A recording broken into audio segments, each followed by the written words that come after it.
नमस्कार, मैं प्रवीण चौधरी स्वागत करता हूं आप सभी का आज के इस एपिसोड में। और आज के इस सेशन में हम लोग चर्चा करेंगे डायलेक्ट्रिक्स और कैपेसिटर के कुछ इंपॉर्टेंट न्यूमेरिकल्स के बारे में। इसके पहले के लेक्चर में हम लोगों ने विस्तार से चर्चा करी थी कैपेसिटर्स की, और जब उसके अंदर डायलेक्ट्रिक्स को फिल कर देते हैं तो उससे क्या इफेक्ट होते हैं इसके बारे में हमने विस्तार से जाना। और आज के इस सेगमेंट में हम लोग देखेंगे कि डायलेक्ट्रिक्स से कुछ इंपॉर्टेंट न्यूमेरिकल्स कैसे बनते हैं, इंपॉर्टेंट क्वेश्चंस कैसे बनते हैं जो कि विभिन्न प्रकार की प्रतियोगी परीक्षाओं में पूछे जाते हैं। तो आज हम लोग विस्तार से चर्चा करेंगे कुछ इंपॉर्टेंट न्यूमेरिकल्स के बारे में और उनके सॉल्यूशंस के बारे में। तो चलिए शुरू करते हैं कुछ इंपॉर्टेंट न्यूमेरिकल्स और उनके सॉल्यूशंस डायलेक्ट्रिक्स के। चलिए चलते हैं अपने पहले प्रॉब्लम की तरफ, पहले क्वेश्चन की तरफ। क्वेश्चन आपके स्क्रीन के ऊपर फ्लैश हो रहा है। क्वेश्चन में पूछा गया है, क्वेश्चन में वो बता रहा है कि हमारे पास में एक पैरेलल प्लेट कैपेसिटर है, वो है एक्स एंड वाई। ये एक पैरेलल प्लेट कैपेसिटर है एक्स और वाई। इसको हमने क्या किया है कि इसको हमने V0 पोटेंशियल तक इसको चार्ज किया है। क्वेश्चन में ये बताया जा रहा है कि एक्स और वाई प्लेटों को जो है डेफिनेट पोटेंशियल V0 तक इसको चार्ज किया है। और इसके बाद में हमने क्या किया है कि इसके अंदर एक डाइलेक्ट्रिक स्लैब को इंसर्ट करा दिया है। एक डाइलेक्ट्रिक स्लैब को इंसर्ट करा दिया है जिसकी थिकनेस हमारे पास में है T। ये हम मान लेते हैं। और क्वेश्चन में दिया हुआ है कि डाइलेक्ट्रिक स्लैब जो इंसर्ट कराई गई है उसकी थिकनेस है 3 मिलीमीटर, यानी जो उसकी थिकनेस है, मोटाई है जो डाइलेक्ट्रिक प्लेट की, वो है T=3 मिलीमीटर। T यहाँ पर जो है डाइलेक्ट्रिक की थिकनेस होती है और इसके बीच की डिस्टेंस जो होती है प्लेट की वो होती है D। एक्स और वाई प्लेट के बीच की डिस्टेंस होती है वो होती है स्मॉल d। क्वेश्चन में ये पूछ रहा है कि जब इसके अंदर डाइलेक्ट्रिक प्लेट हम इंसर्ट कराते हैं 3 मिलीमीटर थिकनेस की, तो उसका जो पोटेंशियल है वो कम होगा। क्वेश्चन में कहा गया है कि उसी पोटेंशियल को मेंटेन रखने के लिए इसके बीच की डिस्टेंस को बढ़ा दिया जाता है। 2.4 मिलीमीटर इसकी डिस्टेंस को बढ़ा दिया जाता है ताकि उसका पोटेंशियल जो है वो मेंटेन रहे। तो हमें करना क्या है, इस कंडीशन में हमको इस डाइलेक्ट्रिक स्लैब की जो कांस्टेंट है K की वैल्यू यहाँ पर हमको फाइंड आउट करनी है। तो अकॉर्डिंग टू, तो हम मान लेते हैं यहाँ पर है कि इस डाइलेक्ट्रिक प्लेट का कांस्टेंट K है और इसके अंदर इलेक्ट्रिक फील्ड बनी वो बनी EK। और इसके पोटेंशियल को मेंटेन करने के लिए जैसे इसके अंदर हम इंसर्ट कराएंगे तो इसका पोटेंशियल डाउन होगा। रूल कहता है इसका पोटेंशियल डाउन होता है जब इंसर्ट कराते हैं, तो उसको इनिशियल वैल्यू पर मेंटेन करने के लिए हमको इसकी डिस्टेंस को जो है वो इंक्रीज करना होता है। तो इसकी डिस्टेंस हम लोगों ने कर दी, यहाँ पर बढ़ा दिया। यानी अब ये जो एक्स वाली प्लेट है इसको बढ़ा करके यहाँ कर दिया, यानी हम कह सकते हैं यहाँ हमने डिस्टेंस बढ़ा दी D'। तो अब यहाँ पर जो डिस्टेंस बनी फाइनली वो बनी D+D'। पहले D थी, D' इसको इंक्रीज कर दिया, डिस्टेंस हो गई यहाँ पर D+D'। यहाँ पर इसको हम बढ़ा करके लिया है, ये डायलेक्ट्रिक पोर्शन है और जो एक्स्ट्रा पोर्शन है इसके बीच में यहाँ पर इस जगह पर यहाँ पे एयर है। और एयर के लिए हम लोग जानते हैं K= होता है 1, और एयर डायरेक्ट जहाँ पर एयर पोर्शन होता है वहाँ पर इलेक्ट्रिक फील्ड होती है वो होती है E0। तो इस तरीके से हमने यहाँ कुछ पैरामीटर्स यहाँ पर हमने देख लिए, मिल गए हैं। डाइलेक्ट्रिक स्लैब का कांस्टेंट K मान लिया जो कि हमको यहाँ पर निकालना है। क्वेश्चन में यही पूछा गया है। और ये भी सपोज मान लिया है कि डाइलेक्ट्रिक प्लेट का जो इलेक्ट्रिक फील्ड है जो इसके अंदर बनेगी वो EK है। एयर पोर्शन में जो इलेक्ट्रिक फील्ड होगी वो E0 होगी और एयर का जो डाइलेक्ट्रिक कांस्टेंट होता है K=1 होता है। हमें यहाँ पे एक काम और कर लेना है कि इस एयर वाले पोर्शन की डिस्टेंस भी हमको यहाँ फाइंड आउट कर लेनी है। तो पूरी डिस्टेंस हमारे पास में है D+D', इतनी डिस्टेंस हमारे पास में है स्मॉल t। तो पूरी में से इतनी हम अगर माइनस कर देंगे तो एयर वाले पोर्शन की डिस्टेंस हमको यहाँ पर मिल जाएगी, यानी इतने में इतना माइनस करना है। तो इतनी डिस्टेंस जो हमको मिलेगी वो मिलेगी D+D' plus T, D+D' minus T। इस पूरी में इतनी घटा देंगे तो हमको इतनी डिस्टेंस यहाँ पे मिल जाएगी, यानी D+D' माइनस T। तो इस तरीके से हमने यहाँ पे डिस्टेंस निकाल लिया है। तो अब हमको फाइंड आउट करना है यहाँ पर K की वैल्यू क्या होगी। तो एक रिलेशन होता है V=E.D। V=E.D। हम लोग इसके बारे में पढ़ चुके हैं प्रीवियस लेक्चर में। V होता है E.D। हम लोग करेंगे क्या कि ये क्वेश्चन एक पोटेंशियल निकालेंगे डायलेक्ट्रिक इंसर्ट करने से पहले और फिर बाद में निकालेंगे पोटेंशियल डायलेक्ट्रिक इंसर्ट करने के बाद में। फिर उन दोनों क्वेश्चन को कंपेयर करके हम वहां पर के की वैल्यू फाइंड आउट करने का प्रयास करेंगे। तो हमें निकालना है पोटेंशियल जब डायलेक्ट्रिक इंसर्ट नहीं किया गया। डायलेक्ट्रिक इंसर्ट करने से पहले उसका पोटेंशियल क्या था? उसका पोटेंशियल था वी नॉट। हम लोगों ने बताया कि एक्स और वाई प्लेट को वी नॉट पोटेंशियल से चार्ज किया गया है, तो इनिशियल पोटेंशियल हमारा वी नॉट है। तो इनिशियल जब डायलेक्ट्रिक इंसर्ट नहीं किया था तो पोटेंशियल था वी नॉट इक्वल टू, और जब डायरेक्ट्रिक इंसर्ट नहीं करा था तो उसकी इलेक्ट्रिक फील्ड थी ई नॉट और डिस्टेंस थी उसकी डी। तो ये हो गया डायरेक्ट्रिक इंसर्ट करने से पहले पोटेंशियल। अब हमको निकालना है वो पोटेंशियल जो डायलेक्ट्रिक यहाँ पर इंसर्ट किया गया है। कंडीशन यहाँ पर ये है कि उस पोटेंशियल को हमको मेंटेन करना है इसके डिस्टेंस को बढ़ा करके। तो हमारे पास में पोटेंशियल निकालने के लिए तो पोटेंशियल यहाँ पर होगा क्या? पूरा पोटेंशियल एक्स और वाई के बीच का पोटेंशियल यहाँ आप देख रहे हैं कि एक्स और वाई के बीच में अब यहाँ पर दो पोर्शन है। एक तो यहाँ पर ये एयर वाला पोर्शन है, दूसरा ये डायलेक्ट्रिक की स्लैब वाला पोर्शन है। यानी अब जो पोटेंशियल हमको मिलेगा वो दोनों का टोटल होगा, potential of air and potential of dielectric. तो यहाँ पर इसको हम ऐसे कह सकते हैं कि V equal to E dot D without dielectric, without dielectric plus E dot D with dielectric. ये पोटेंशियल हमको मिल गया टोटल पोटेंशियल, यानी without dielectric and with dielectric. यानी एक्स और वाई के बीच में टोटल पोटेंशियल कितना बन गया? इतना बन गया। और कंडीशन ये है कि पोटेंशियल यहां पर मेंटेन करना है पहले जैसा, और पहले पोटेंशियल था हमारे पास में वी नॉट। इस तरीके से इक्वेशन फॉर्म होकर के हमको मिल गई। अब यहां पर इसको हम सॉल्व करते हैं। V not equal to E dot D, ये विदाउट डायलेक्ट्रिक का है और विदाउट डायलेक्ट्रिक जो है ई होता है ई नॉट। तो ई की जगह हम लिख देंगे यहां पर ई नॉट एंड डी एयर वाले पोर्शन, यानी विदाउट डायलेक्ट्रिक की डिस्टेंस कितनी है? D plus D dash minus T. ये मिल जाएगा हमको D plus D dash minus T plus. अब करना है विद डायलेक्ट्रिक वाला। विद डायलेक्ट्रिक के लिए इलेक्ट्रिक फील्ड क्या होगी? हम लोग ये जानते हैं, इसके बारे में पढ़ चुके हैं कि जब हम एक्स और वाई प्लेटों के बीच में डायलेक्ट्रिक को इंसर्ट करते हैं तो उसकी इलेक्ट्रिक फील्ड में कमी आती है, और वो कमी जो होती है 1/k टाइम्स होती है। यानी इनिशियल इलेक्ट्रिक फील्ड का 1/k times electric field reduce हो जाती है डायलेक्ट्रिक इंसर्ट करने के बाद में।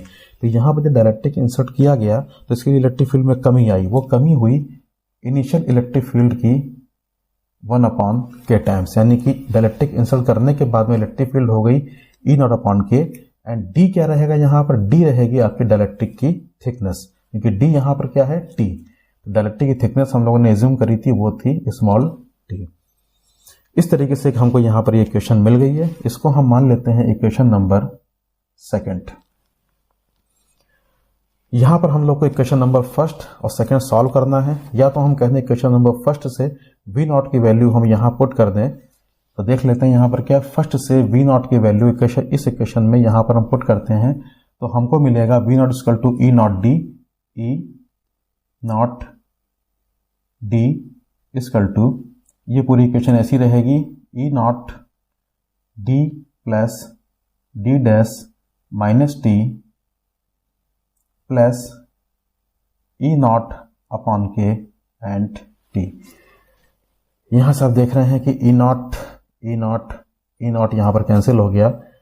अब हमारे पास में यहां पर बचा D equal to D plus D dash minus T plus T upon K. हम यहां पर डी को इस तरफ ले आते हैं तो इक्वेशन हमको बन जाएगी यहां पर D plus D dash minus T, इधर डी ले आएंगे तो हमको मिलेगा minus D plus T upon K equal to 0। ये एक डी से ये डी कैंसिल हो गया।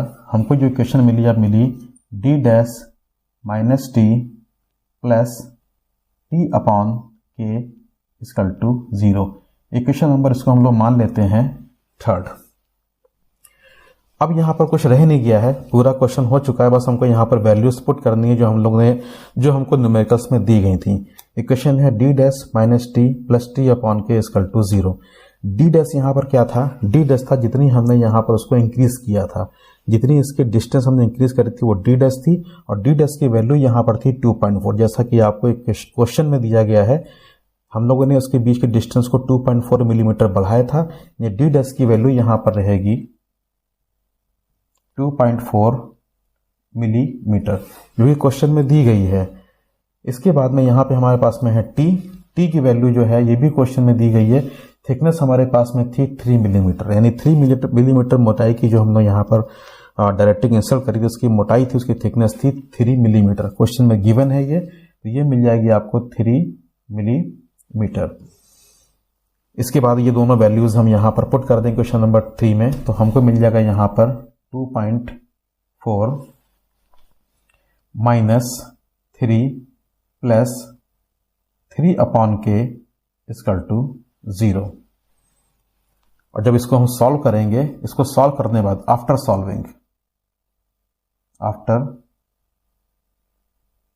सॉल्विंग तो यहां से k की वैल्यू हमको मिल जाएगी k इक्वल टू 5। इस तरीके से देखा हमने यहां पर जो है k की वैल्यू यहां पर फाइंड आउट कर ली है। फिर से एक बार आप इसको एक समराइज कर लें। यहाँ पे क्वेश्चन पूछा क्या गया था, क्वेश्चन में पूछा गया था कि हमारे पास में एक्स और वाई, एक पहले प्लेट कैपेसिटर की एक्स और वाई प्लेट है और उसको हम लोगों ने एक डेफिनेट पोटेंशियल V नॉट तक चार्ज किया था, और उसके बाद में हमने यहाँ पर एक डायलेक्ट्रिक प्लेट को इंसर्ट कराया था। क्वेश्चन ये था कि जो डायलेक्ट्रिक प्लेट को हम इंसर्ट कराते हैं, इसको इंसर्ट कराते हैं तो उसका पोटेंशियल कम हो जाता है, तो उस पोटेंशियल को मेंटेन करने के लिए उसकी डिस्टेंस जो है वो बढ़ा दी जाती है। तो इस कंडीशन में आप उस डायलेक्ट्रिक कांस्टेंट k की वैल्यू फाइंड आउट कीजिए। तो ये इसका तरीका था, और इस तरीके से हमने यहाँ पर निकाला k इक्वल टू 5, जो कि डायलेक्ट्रिक कांस्टेंट जो इंसर्ट करी थी, डायलेक्ट्रिक कांस्टेंट उसकी वैल्यू है।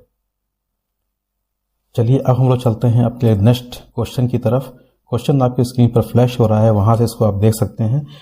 क्वेश्चन में पूछा गया है कि आपके पास में एक कोई पैरेलल प्लेट कैपेसिटर है, वो है x एंड y, इसके बीच की डिस्टेंस है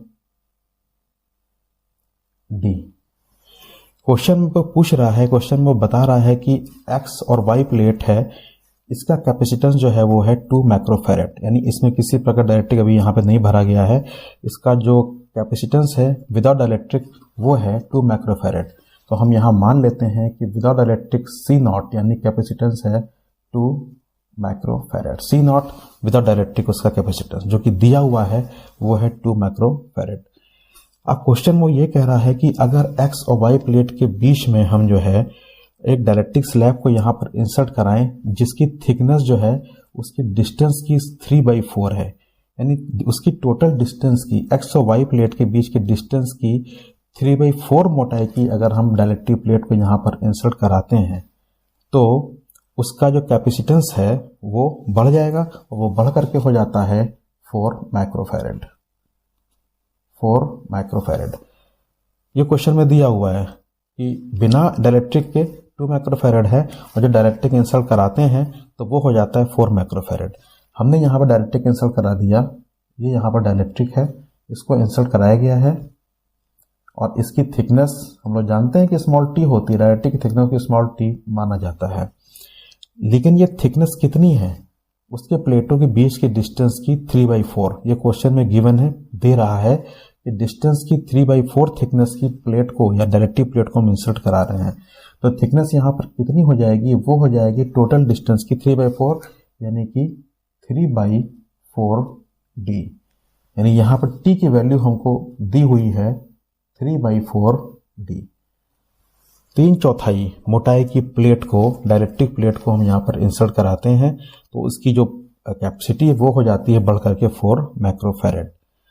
क्वेश्चन में पूछ रहा है कि इस डायलेक्ट्रिक प्लेट का डायलेक्ट्रिक कांस्टेंट आप यहाँ पर फाइंड आउट कीजिए, यानी वो k की वैल्यू हमसे यहाँ पर पूछ रहा है। क्वेश्चन में गिवन है, क्वेश्चन आप ध्यान से पढ़ें इस चीज को। तो यहाँ पर हमको निकालनी है k की वैल्यू। तो यहाँ पर इसका जो वर्किंग है वो इस तरीके से होगी कि सबसे पहले हमको यहाँ पर बिना डायलेक्ट्रिक के कैपेसिटेंस निकालना होगा।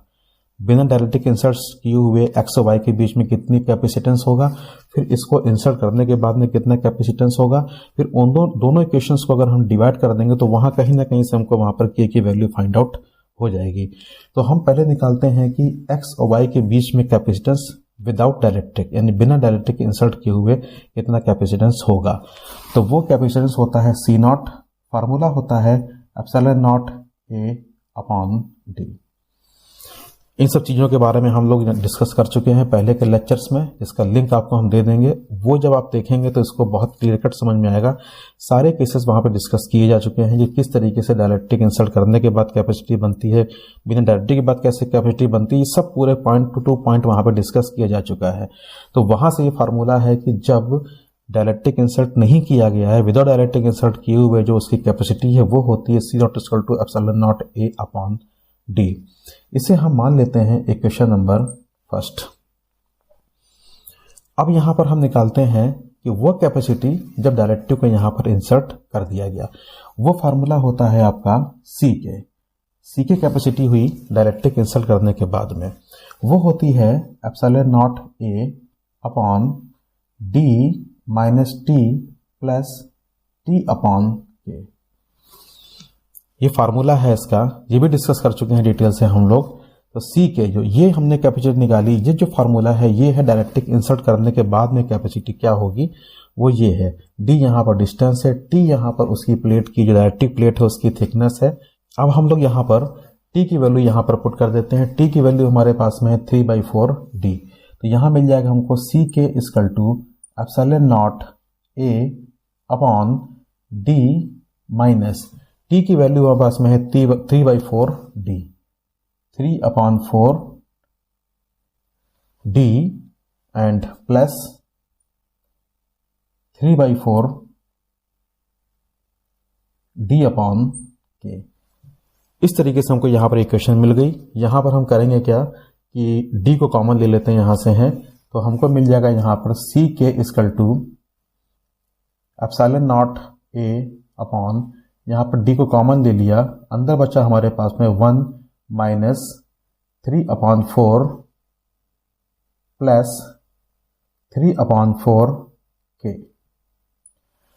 थोड़ा इसको सॉल्व कर लेते हैं, यहां पर है तो हमको मिल जाएगा यहां पर C K equal to epsilon not A upon D 1 minus 3/4, 4 minus 3 यानी कि 1/4, यहां मिलेगा आपको 1/4 प्लस 3/4 के।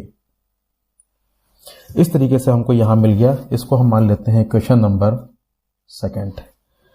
अब अगर हम इक्वेशन नंबर फर्स्ट और इक्वेशन नंबर सेकंड को डिवाइड कर दें तो कहीं ना कहीं से हमको यहां पर के की वैल्यू मिल जाएगी। तो यहां पर क्या करते हैं, divided equation first by second, तो हमें क्या मिलेगा यहां पर सी नॉट अपॉन सी के। सी नॉट की वैल्यू हम पास में है epsilon not A upon D upon C की वैल्यू हमको मिली epsilon not A upon D 1/4 plus 3/4 के। यहां पर कुछ चीजें कैंसिल हो रही, इसे कैंसिल कर देते हैं। एप्सिलॉन नॉट कैंसिल हो जाएगा, यहां से स्मॉल डी कैंसिल हो जाएगा, ये टर्म ऊपर आ जाएगा और यहां हमको मिलेगा सी not upon C K equal to 1/4 plus 3/4 के। यहां पर आप देख रहे हैं कि सी नॉट और सी की वैल्यू यहां पर हमको गिवन थी, क्वेश्चन में दी हुई थी, वो थी 2 माइक्रोफैरड एंड 4 माइक्रोफैरड। तो इसको हम लोग यहां पर लिख लेते हैं। सी नॉट की वैल्यू है 2 माइक्रोफैरड, सी नॉट की वैल्यू है 2 माइक्रोफैरड, यहां मिलेगा हमको 2/4 इक्वल टू 1/4 प्लस 3/4 के। इसको सॉल्व कर लेते हैं। 1/2 इक्वल टू 1/4 प्लस 3/4 के। जब इसको सॉल्व करेंगे यानी आफ्टर सॉल्विंग, तो हमको यहां से k की वैल्यू मिल जाएगी k equal to 3, k equal to 3। इसको आप नोट कर सकते हैं, यहां से हैं।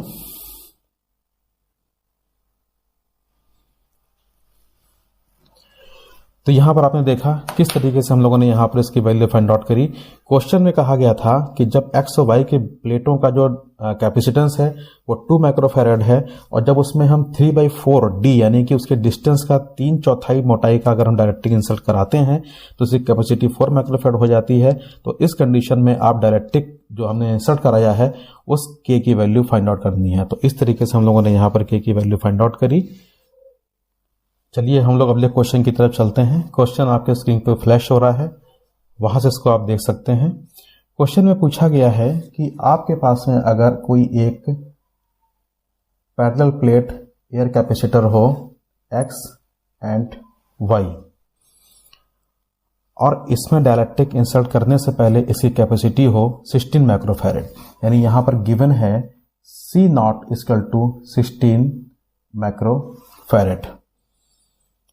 और अगर इनके प्लेटों के बीच के डिस्टेंस को 2/3 कम कर दिया जाए, यानी इसके डिस्टेंस जो है होती है d, इसको जो है 2/3 अगर कम कर दिया जाए और इसके अंदर प्लेटों के बीच में अगर हम k = 3 वाला डायरेक्ट्रिक इंसर्ट करा दें तो इसकी नई कैपेसिटी कितनी होगी। यानी यहां पर हमको गिवन है k = 3 वाला डायरेक्ट्रिक यहां पर इंसर्ट करा दें और इसके प्लेटों के बीच के डिस्टेंस को हम 2/3 2/3 घटा दें और इसका जो कैपेसिटेंस जो है वो बिना डायरेक्ट्रिक के 16 माइक्रोफैरेड है, तो इसका नया कैपेसिटेंस यानी कि इसका C के क्या होगा। तो इस क्वेश्चन को हम दो तरीके से कर सकते हैं। एक तो डायरेक्ट अगर फार्मूला हमको याद है तो सीधे सीधे फार्मूला यहां पर रख दें, नहीं तो हम लोग जो है पार्शली फील्ड वाला फार्मूला जिससे पहले के क्वेश्चंस में किया हुआ था उससे हम लोग कर लेते हैं। तो चलिए हम लोग जो है इससे पहले जो हम लोग ने फार्मूला लिया था पार्शली फील्ड वाला फार्मूला, उससे करने की कोशिश करते हैं। तो सबसे पहले हम करेंगे क्या कि इस प्लेटों के बीच में बिना डायलेक्ट्रिक के जो कैपेसिटेंस है वो निकाल लेते हैं। वो होता है C0 = ε0A/d, equation number first. ये वो कैपेसिटेंस है जब डायलेक्ट्रिक इसमें इंसर्ट नहीं किया गया था। अब निकालते हैं डायलेक्ट्रिक इंसर्ट करने के बाद में एक्स और वाई के बीच में क्या कैपेसिटेंस होना चाहिए। वो होता है C के, फार्मूला होता है ε0A/d - t+t/k। यहां पर t जो है जैसे आपको पता है कि ये जो डायलेक्ट्रिक प्लेट है इसकी थिकनेस है ε0A/d - t+t/k। और जो ये फार्मूला है ये वो फार्मूला है जब प्लेटों के बीच में डायलेक्ट्रिक को पार्शियली फिल्ड किया जाता है, यानी कि उसको आंशिक रूप से भरा जाता है। यानी एक्स और वाई के प्लेट के बीच में कुछ स्थान खाली होगा और कुछ स्थान में जो है वो डायलेक्ट्रिक भरा होगा, तब के लिए फार्मूला है। लेकिन यहां पर कंडीशन क्या है कि एक्स और वाई के बीच में डायलेक्ट्रिक जो है पूरी तरीके से भरा हुआ है। अब देखें यहां पर एक्स और वाई के बीच में कोई भी जगह खाली नहीं है, सब पूरा एक्स से लेके वाई तक डायलेक्ट्रिक बिल्कुल सेट करके भरा है, बिल्कुल फुल्ली फिल्ड भरा हुआ है। और ये फार्मूला जो है वो पार्शली फिल्ड का है, यानी खाली स्थान होना चाहिए। तो हमें करना क्या है, आप देखें जब डायलेक्ट्रिक यहाँ पर पूरा भरा हुआ है तो यानी यहाँ पर कह सकते हैं कि जो एक्स और वाई के बीच की डिस्टेंस होगी वही डायलेक्ट्रिक की थिकनेस भी होगी। यानी यहां हम कह सकते हैं कि T जो है वो इक्वल होगा D के, T इक्वल होगा D के। तो यहां पर हम करेंगे क्या कि इस जगह पर T को जो हम D से रिप्लेस कर देंगे, तो हमको मिल जाएगा यहां पर C के = ε0A/d - d+d/k। यहां से आप देख रहे हैं D से D यहां पर कट गया, के ऊपर चला जाएगा, तो आपको जो नया फार्मूला मिलेगा वो मिलेगा आपको C के = ε0A/d। अब यहां पर आप अगर चाहें तो डायरेक्ट ये फार्मूला रख सकते हैं। ये जो फार्मूला जो है वो तब के लिए है जब डायलेक्ट्रिक पूरी तरीके से फुलफिल हो प्लेटों के बीच में। तो अगर आपको याद है तो डायरेक्ट ये रख लें और नहीं याद है तो इस तरीके से भी उसको यहां पर निकाला जा सकता है। अब क्वेश्चन में उसने दिया हुआ है कि k की वैल्यू यहां पर 3 है और डिस्टेंस जो है वो 2/3 यहां पर रिड्यूस हो गया है, कम किया गया है। तो यहां पर C के हमको मिलेगा, k की वैल्यू यहां पर 3 है, ε0A/d अपॉन, और डिस्टेंस यहाँ पर जो है 2/3 यहाँ पर कम कर दिया गया है, 2/3 यहाँ पर रिड्यूस कर दिया गया है, तो d की जगह मिल जाएगा यहाँ पर 2/3d। 3 ऊपर चला जाएगा, बन जाएगा 9, हमको मिलेगा c K equal to 9 epsilon not a upon 2d। ये हमको मिल गया कैपेसिटेंस जब हमने डायरेक्टिव को यहां पर इंसर्ट करा दिया। इसको हम लोग इक्वेशन नंबर 2 कंसीडर कर लेंगे। अब हमें करना क्या है, यहां पर हमको निकालनी है सी की वैल्यू, तो हम इक्वेशन नंबर 1 इक्वेशन 7 को डिवाइड कर देंगे और देखते हैं यहां पर सी की वैल्यू यहां पर कैसे निकलेगी। डिवाइडिंग इक्वेशन नंबर 1 बाय 2, तो हमें क्या मिलेगा यहां पर सी not upon C K equal to, C not की वैल्यू यहां पर है epsilon not A upon D, और ये यहां पर उल्टा होगा अपॉन में, तो इसको इस तरह भी लिखा जा सकता है into 2d upon 9 epsilon not A. C not की वैल्यू हमको यहां पर दी हुई है 16, तो ये मिल जाएगा आपको 16 upon C K equal to, यहां डी से डी कैंसिल हो जाएगा, एप्सिलॉन नॉट से यहां पर ये कैंसिल हो जाएगा। यहां पर ए इसलिए कैंसिल हो रहा है कि यहां पर एज्यूम करा जाता है कि प्लेटों का जो एक्स और वाई प्लेट का जो एरिया है वो सेम है, तो एप्सिलॉन नॉट ए यहां पर कैंसिल हो गया, डी से डी कैंसिल हो गया, हमको सिर्फ यहां मिलेगा 2 अपॉन 9। यहां पर आप देख रहे हैं 2 से 2 यहां पर कैंसिल हो जाएगा, यहां मिलेगा 2 × 16, यानी हम यहां पर कह सकते हैं कि हमको मिलेगा यहां पर सी के इक्वल टू 9 8 जा 72 माइक्रोफैरेड। इस तरीके से हमने देखा कि किस तरीके से हम लोगों ने यहां पर इसका कैपेसिटेंस निकाल लिया। अब यहां पे एक चीज और भी दे सकते हो, जब डायलेक्ट्रिक इंसर्ट करते हैं तो कैपेसिटी उसकी बढ़ जाती है। कैपेसिटी पहले थी 16 माइक्रोफैरेड बिना डायलेक्ट्रिक इंसर्ट किए हुए, लेकिन जैसे कि इसका 3 बार डायलेक्ट्रिक हमने इंसर्ट किया और इसकी डिस्टेंस घटाई, तो आप देख रहे हैं कैपेसिटी 16 से डायरेक्ट 72 माइक्रोफैरेड पहुंच गई। यानी बिल्कुल सीधा फर्क पड़ता है इसकी डिस्टेंस घटाने का और डायलेक्ट्रिक को इंसर्ट करने का। चलिए हम चलते हैं अब आगे क्वेश्चन की तरफ। अगला क्वेश्चन आपके स्क्रीन के ऊपर फ्लैश हो रहा है। क्वेश्चन में आपसे पूछा गया है कि आपके पास में एक पैरेलल प्लेट कैपेसिटर है। यहां हम लोग ड्रॉ कर लेते हैं एक कैपेसिटर, जो कि हमारे पास में पैरेलल प्लेट कैपेसिटर है, जिसकी ये प्लेट है एक्स एंड वाई।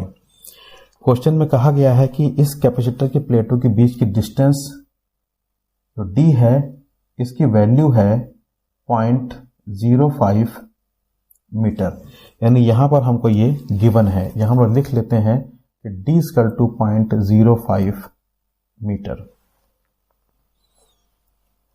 और x और y दोनों प्लेटों के बीच में जो है एक इलेक्ट्रिक फील्ड को जो है वो एस्टैब्लिश किया गया है, स्थापित किया गया है। यानी इनके बीच में एक इलेक्ट्रिक फील्ड भी यहां पर डेवलप करी गई है। उसकी वैल्यू है हमारे पास में 3 × 10⁴ वोल्ट पर मीटर। यानी E की वैल्यू हमको यहां पर गिवन है 3 × 10⁴ वोल्ट पर मीटर। और आगे उन्होंने यहां पर हमसे बोला है, क्वेश्चन में कहा गया है कि अगर इस प्लेटों को बैटरी से डिस्कनेक्ट करने के बाद में इसके अंदर हम कोई मेटल की प्लेट को इंसर्ट करा दें, तो उसका पोटेंशियल डिफरेंस क्या होगा। हमको 3-4 पार्टों में इसको पता करना है। इसके बीच में हम इसको डिस्कनेक्ट कर देते हैं, उसके बाद में हम इसके अंदर मेटल प्लेट को इंसर्ट कराते हैं। तो अब बताइए कि इसमें जो है इंसर्ट कराने से पहले पोटेंशियल डिफरेंस क्या है, मेटल प्लेट को इंसर्ट कराने के बाद में पोटेंशियल डिफरेंस क्या है, और अगर मेटल प्लेट की जगह पर हम कोई K=3 कांस्टेंट वाला डायलेक्ट्रिक यहां पर इंसर्ट कराते हैं, तो पोटेंशियल डिफरेंस प्लेटों के बीच में क्या होगा। तो ये पूरा क्वेश्चन है, जिसको आप इसको समझ लीजिए सही तरीके से। क्वेश्चन थोड़ा बड़ा है ये। तो यहां पर हमको ये गिवन है D और E, और उन्होंने पहला पार्ट पूछा है ए पार्ट में कि इसमें मेटल प्लेट को इंसर्ट कराने से पहले पोटेंशियल डिफरेंस क्या होगा। यानी किसी प्रकार की इसमें मेटल प्लेट अभी इंसर्ट नहीं कराई गई है, यानी इसके बीच में अभी एयर है। तो उस समय फॉर्मूला होता है हमारे पास में है V = E.D। किसी प्रकार की भी डायलेक्ट्रिक या किसी प्रकार का मेटल हमने यहां पर अभी इंसर्ट नहीं कराया है, इसके बीच में एयर है, तो फॉर्मूला होता है V = E.D। पहली बार पहला पॉइंट पूछा जा रहा है तो हम इसको लिख देंगे V1 इक्वल टू ई की वैल्यू हमको दी है 3 × 10⁴ इंटू डी, और डी हमारे पास में है 0.05 मीटर। इसको हम लोग सॉल्व करेंगे तो हो जाएगा आपके पास में 0.15 × 10⁴, एंड इसको सॉल्व करेंगे तो आपको मिल जाएगा ये 1500 वोल्ट। यानी यहां पर आपने जो है V1 निकाल लिया है, दो प्लेटों के बीच में कितना पोटेंशियल डिफरेंस होगा जब इसके बीच में किसी प्रकार का डाइलेक्ट्रिक यहां पर इंसर्ट नहीं किया गया है, जैसा कि क्वेश्चन में पूछा गया है। तो ये इसका पहला पार्ट हो गया। दूसरे पार्ट में वो कहते हैं कि अगर अब यहां पर बैटरी को, अगर यहां पर हम प्लेटों को जो हम बैटरी से डिस्कनेक्ट कर दें और उसके बाद में इसके अंदर हम जो है वो एक मेटल प्लेट को इंसर्ट कराएं जिसकी थिकनेस जो है वो है T = 0.01 मीटर। यानी हमने बैटरी से इसको पहले डिस्कनेक्ट कर दिया और इसके बाद में हमने इसके अंदर एक मेटल प्लेट को यहां पर इंसर्ट कराया जिसकी थिकनेस जो है वो है 0.01 मीटर। तो उसके बाद में जो है आपका इन द एक्स और वाई प्लेट के बीच में पोटेंशियल क्या होगा, पोटेंशियल डिफरेंस क्या होगा। तो यहां पर हमें एक चीज और मान के चलना पड़ेगा, या हम लोग डिस्कस भी कर चुके हैं पहले के लेक्चर में कि मेटल प्लेट के लिए के जो होता है वो होता है इन्फिनिटी। मेटल प्लेट के लिए के जो होता है वो इन्फिनिटी होता है, एयर के लिए के = होता है 1। ये सब पूरा विस्तार से हम लोग इसके ऊपर चर्चा कर चुके हैं। तो चूंकि मेटल प्लेट यहां पर इंसर्ट करी जा रही है तो उसके लिए के = हो जाएगा इन्फिनिटी, और मेटल प्लेट की थिकनेस हमारे पास में है 0.01 मीटर। तो हमको अब निकालना यहां पर है कि इसका पोटेंशियल डिफरेंस क्या होगा, यानी कि यहां पर V3 क्या होगा। एक चीज यहां पर और ध्यान देने वाली है, यहां क्वेश्चन में कहा गया है कि बैटरी से डिस्कनेक्ट करने के पश्चात, बैटरी से डिस्कनेक्ट करने के बाद में हम यहां पर मेटल प्लेट को इंसर्ट करा रहे हैं। तो यहां पर हमको ये देखना है, ये जान लेना है कि जब हम बैटरी से डिस्कनेक्ट कर देते हैं प्लेटों को, XY प्लेटों को, तो उसके बाद भी जो है वो चार्ज वहां से हटता नहीं है, चार्ज वही रहता है। बैटरी डिस्क करने के बाद में चार्ज नहीं हटता है, चार्ज वही रहता है जब तक कि हम बैटरी को दोबारा ना जोड़ें या उसके आसपास कोई दूसरा कैपेसिटर ला करके ना जोड़ दें, तब तक चार्ज वहां पर वही रहेगा। यानी यहां हम कह सकते हैं कि जैसे ही यहां से हम बैटरी डिस्कनेक्ट करेंगे, लेकिन वहां पर इलेक्ट्रिक फील्ड पे कोई प्रभाव नहीं पड़ेगा, इलेक्ट्रिक फील्ड वही रहेगी जो वहां पर पहले थी। जब चार्ज नहीं हटेगा, चार्ज भी वही है, तो इलेक्ट्रिक फील्ड भी वही रहेगी। यानी बैटरी डिस्कनेक्ट करने के बाद में ना चार्ज हटेगा और ना ही इलेक्ट्रिक फील्ड में कोई बदलाव आएगा। यानी इलेक्ट्रिक फील्ड की वैल्यू जो है जो पहले थी वही रहेगी, E = 3 × 10⁴ वोल्ट पर मीटर। अब हम लोग को निकालना है कि इतना करने के बाद में अब पोटेंशियल डिफरेंस एक्स और वाई के बीच में क्या होगा।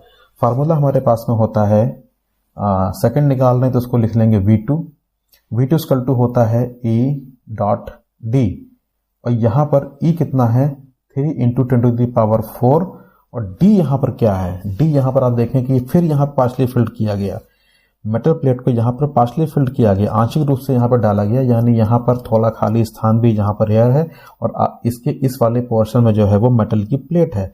जब ऐसा होता है तो D की जगह हम लिखते हैं D - T + T/K।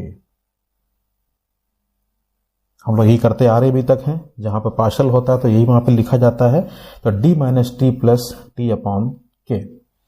अब यहां पर हम लोग वैल्यू पुट करते हैं। यहां वैल्यू E की वैल्यू तो हमको पता ही है 3 × 10⁴, और D की वैल्यू भी हम जानते हैं कितनी है 0.05 - T की वैल्यू यानी थिकनेस जो मेटल प्लेट की है 0.01, और प्लस T और अपॉन इन्फिनिटी, K की वैल्यू यहां पर है इन्फिनिटी।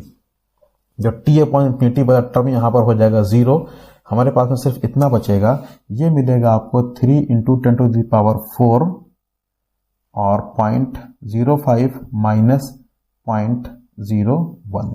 इसको सॉल्व करेंगे तो आपको मिलेगा 3 × 10⁴, अंदर मिलेगा 0.04। इसको जब पूरा सॉल्व करेंगे तो आपको मिलेगा 1200 वोल्ट। यानी हमको यहां पर अब मिल गया V2।